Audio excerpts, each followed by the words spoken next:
नमस्ते। चलिए आज एक ऐसी दुनिया में चलते हैं जहां जमीन और समंदर एक हो जाते हैं और जहां बाघ भी तैरते हैं। जी हां, ये कहानी है दुनिया के सबसे बड़े मैंग्रोव जंगल सुंदरबन की। ये सिर्फ एक जंगल नहीं है, बल्कि एक पूरी अनोखी दुनिया है जो बड़ी बड़ी नदियों के डेल्टा पर बसी है। एक ऐसी जगह जहां हर दिन ज्वार भाटे का जादू चलता है। तो आइए इस दिलचस्प जगह को और करीब से समझते हैं। इसका नाम सुंदरबन क्यों पड़ा? इसका मतलब है सुंदर वन, और ये नाम शायद यहां बहुत ज्यादा पाए जाने वाले सुंदरी पेड़ों से आया है। और जब हम इसे ऊपर से देखते हैं ना, तो लगता है ये नाम बिल्कुल सही है। देखिए तो जरा नदियों और पेड़ों का कैसा जाल बिछा है। जहां तक नजर जाए बस हरियाली ही हरियाली। तो हमारे आज के सफर में हम सुंदरबन के कुदरती अजूबों को देखेंगे, फिर मैंग्रोव के अनोखे जीवन को जानेंगे, वहां रहने वाले लोगों की कहानियों को समझेंगे, फिर बात करेंगे कि इस स्वर्ग पर कौन से खतरे मंडरा रहे हैं, और आखिर में जानेंगे कि ये हरी ढाल हमारे लिए इतनी जरूरी क्यों है। तो चलिए सबसे पहले ये समझते हैं कि सुंदरबन आखिर है क्या और कहां पर है। ये एक ऐसी जगह है जहां दुनिया की कुछ सबसे बड़ी नदियां अपना लंबा सफर खत्म करती हैं। ये विशाल डेल्टा गंगा, ब्रह्मपुत्र और मेघना नदियों के संगम पर बना है, जो भारत और बांग्लादेश के बीच फैला हुआ है। और ये कोई छोटा मोटा डेल्टा नहीं, बल्कि दुनिया का सबसे बड़ा डेल्टा है, जो इसे ज्योग्राफी के लिहाज से बहुत ही खास बनाता है। तो सुंदरबन को इतना खास क्या बनाता है? वो हैं यहाँ के मैंग्रोव्स। अब ये कोई मामूली पेड़ नहीं है। जरा सोचिए, ऐसे पेड़ जो खारे पानी में, मतलब जहाँ जमीन और समंदर मिलते हैं, वहाँ आराम से जीते हैं। इनकी उलझी हुई जड़ें न सिर्फ इन्हें ज्वार भाटे में टिके रहने में मदद करती हैं, बल्कि एक पूरे के पूरे इकोसिस्टम को जन्म देती हैं। सुंदरबन की अहमियत को सिर्फ हम ही नहीं, पूरी दुनिया मानती है। इसे यूनेस्को ने वर्ल्ड हेरिटेज साइट और बायोस्फीयर रिजर्व का दर्जा दिया है। ये एक टाइगर रिजर्व भी है और एक अंतर्राष्ट्रीय महत्व की वेटलैंड भी। ये सारे टैग्स हमें यही बताते हैं कि इस जगह को बचाना कितना कितना जरूरी है। अच्छा, तो हमने ये तो जान लिया कि ये जगह कितनी अनोखी है, पर यहाँ रहता कौन कौन है? चलिए अब मैंग्रोव के इस जीवन की दुनिया में झांकते हैं।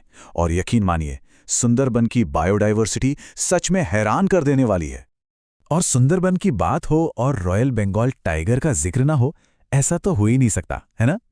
सबसे हैरान करने वाली बात तो ये है कि सुंदरबन दुनिया का अकेला, जी हां, अकेला मैंग्रोव जंगल है जहां बाघ रहते हैं। 2004 के आंकड़ों के मुताबिक यहां लगभग 274 बाघ थे, जो पानी में तैरने और इस दलदली जमीन पर शिकार करने में माहिर हैं। लेकिन कहानी सिर्फ बाघों की नहीं है। यहाँ तो खारे पानी के विशाल मगरमच्छ हैं, फिशिंग कैट है, दुर्लभ डॉल्फिन और समुद्री कछुए भी हैं। यहाँ तक कि जीवित जीवाश्म कहे जाने वाले हॉर्सशू क्रैब और भारत में पाई जाने वाली 12 में से 8 किंगफिशर प्रजातियां भी यहीं मिलती हैं। सच में ये एक अभयारण्य है। जानवरों से हटकर अब बात करते हैं उन इंसानों की, उन समुदायों की जिनका जीवन, जिनकी सांसें इसी जंगल से जुड़ी हुई हैं।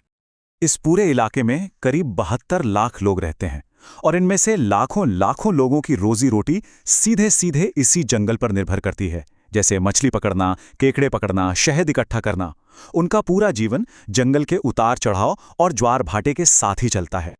लेकिन जंगल पर यह निर्भरता आसान नहीं है, बिल्कुल भी नहीं। यहाँ के लोगों को हर दिन, हर पल एक ऐसे खतरे का सामना करना पड़ता है जिसके बारे में हम शायद सोच भी नहीं सकते। और वो खतरा इस एक शब्द में छिपा है, टाइगर विडो। ये शब्द उन 3000 से भी ज्यादा औरतों के लिए इस्तेमाल होता है जिन्होंने अपने पतियों को बाघ के हमलों में खो दिया है। पति को खोने के गम के अलावा उन्हें अक्सर सामाजिक कलंक और भयानक गरीबी का भी सामना करना पड़ता है।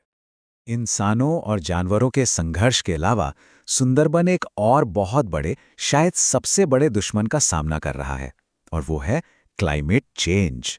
सुंदरबन इस लड़ाई में बिल्कुल फ्रंटलाइन पर खड़ा है। अब जरा इन आंकड़ों पर गौर कीजिए। पूरी दुनिया में समंदर का लेवल जिस रफ्तार से बढ़ रहा है, सुंदरबन में वो रफ्तार दुगनी से भी ज्यादा है।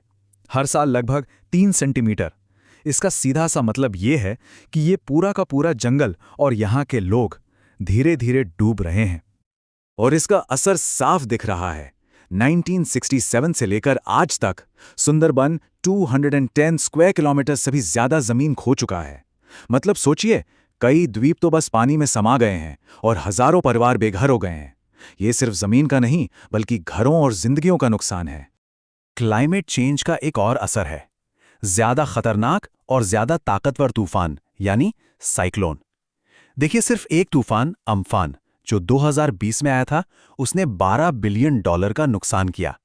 ये एक विनाशकारी आर्थिक झटका है जिसका असर सालों तक महसूस होता है। यहाँ के एक बाशिंदे का ये सवाल सब कुछ बयां कर देता है। वो कहते हैं, लोग जुझारू हैं, लेकिन वे कितना जुझारूपन दिखा सकते हैं? मतलब एक सीमा होती है हर चीज की। प्रकृति की इन लगातार बढ़ती चुनौतियों का सामना आखिर कोई कब तक कर पाएगा? तो इतने सारे खतरे हैं, इतनी मुश्किलें हैं, तो क्या सब खत्म हो गया? नहीं। अब ये समझना और भी जरूरी हो जाता है कि सुंदरबन को बचाना क्यों जरूरी है। क्योंकि ये सिर्फ एक जंगल नहीं है, ये हम सब की एक हरी ढाल है। कैसे? सुंदरबन एक कुदरती दीवार की तरह खड़ा है जो लाखों लोगों को भयंकर तूफानों से बचाता है। ये पूर्वी तट की लगभग 90% मछलियों और दूसरे जलीय जीवों के लिए एक नर्सरी है। और हाँ, ये क्लाइमेट चेंज से लड़ने में भी हमारी मदद करता है, क्योंकि ये बहुत बड़ी मात्रा में कार्बन सोख लेता है। और ये तो हम जानते ही हैं कि लाखों लोगों की रोजी रोटी इसी पर चलती है।